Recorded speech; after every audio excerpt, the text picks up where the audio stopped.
Assalamualaikum warahmatullahi wabarakatuh. Perkenalkan, nama saya Raditya Novaniswara, mahasiswa kelas G, Program Studi Ilmu Administrasi Publik, Fakultas Ilmu Administrasi, Universitas Brawijaya.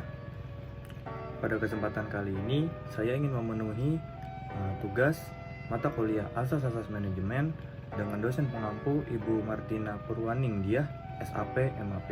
Teman-teman sekalian, di sini saya akan menceritakan tentang bagaimana saya menjalankan proses perencanaan agar saya bisa lolos di perguruan tinggi negeri pada tahun 2021.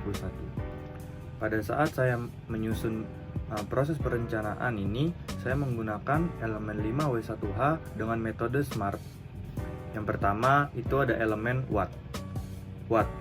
Elemen what saya adalah bisa lolos di perguruan tinggi negeri pada tahun 2021. Yang kedua itu ada why. Mengapa saya ingin diterima di perguruan tinggi negeri pada tahun 2021? Yaitu karena merupakan target saya selama saya duduk di bangku sekolah menengah atas.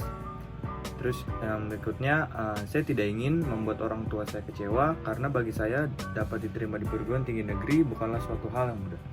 Yang ketiga, saya ingin melanjutkan pendidikan di Fakultas Ilmu Administrasi Universitas Brawijaya, khususnya di program studi Ilmu Administrasi Publik. Mengapa demikian? Karena di sana memiliki prospek kerja yang bagus dan baik, dan juga saya ingin bekerja di instansi pemerintahan dan ingin memberikan dampak yang baik untuk membangun bangsa Indonesia, khususnya di bidang kebijakan publik. Yang ketiga itu adalah elemen when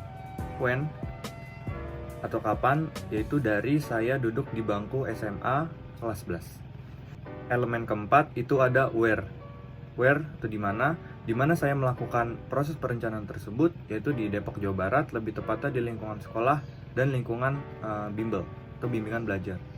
Yang kelima adalah elemen who, siapa yang melakukan proses perencanaan tersebut, yaitu adalah diri saya sendiri.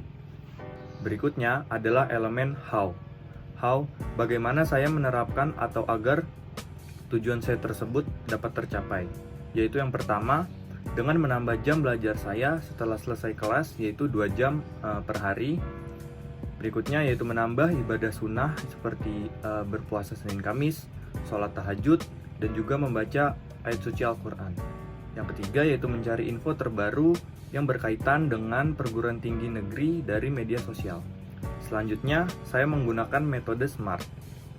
Yang pertama itu adalah S atau spesifik, yaitu tujuan saya merupakan tujuan yang jelas, yaitu ingin melanjutkan pendidikan ke jenjang berikutnya, khususnya perguruan tinggi negeri.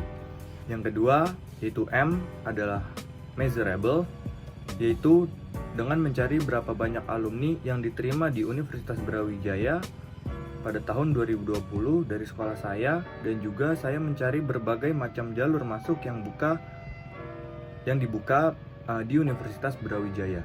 Yang ketiga itu adalah A atau achievable, yaitu tujuan yang saya buat dalam proses perencanaan ini bukan hanya sebuah angan-angan saja, melainkan suatu tujuan yang dapat saya capai. Yang keempat itu adalah R atau realistic.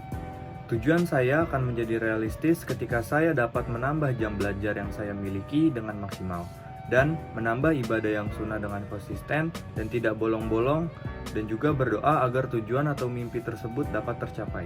Nah, metode yang berikutnya yaitu T atau time, dengan menggunakan waktu yang baik, yaitu pada saat kelas 11 menjadikan saya memiliki banyak waktu untuk mempersiapkan tujuan yang ingin saya capai tersebut.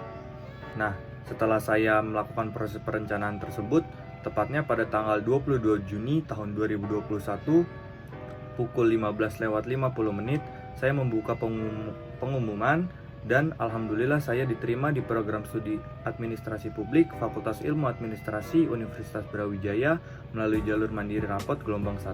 Dengan melakukan proses perencanaan, tentunya dapat membuat kita menjadi lebih disiplin dengan apa yang ingin kita capai. Dan juga hal ini menjadikan kita sebagai orang yang berkonsisten dengan tujuan yang masing-masing kita miliki. Tentunya juga dengan dukungan dari orang tua dan orang-orang sekitar seperti guru dan teman-teman yang membuat saya memiliki rasa ingin berjuang untuk dapat lolos di perguruan tinggi negeri pada tahun 2021. Saya juga tidak lupa dari apa yang telah Allah Subhanahu wa Ta'ala berikan kepada saya, yaitu nikmat rezeki. Nah, itu tadi merupakan proses perencanaan yang saya buat untuk mencapai atau mendapatkan tujuan yang ingin saya capai. Semoga dapat bermanfaat untuk teman-teman semua. Mohon maaf apabila ada kekurangan dan kesalahan kata. Wassalamualaikum warahmatullahi wabarakatuh. Terima kasih sudah menonton.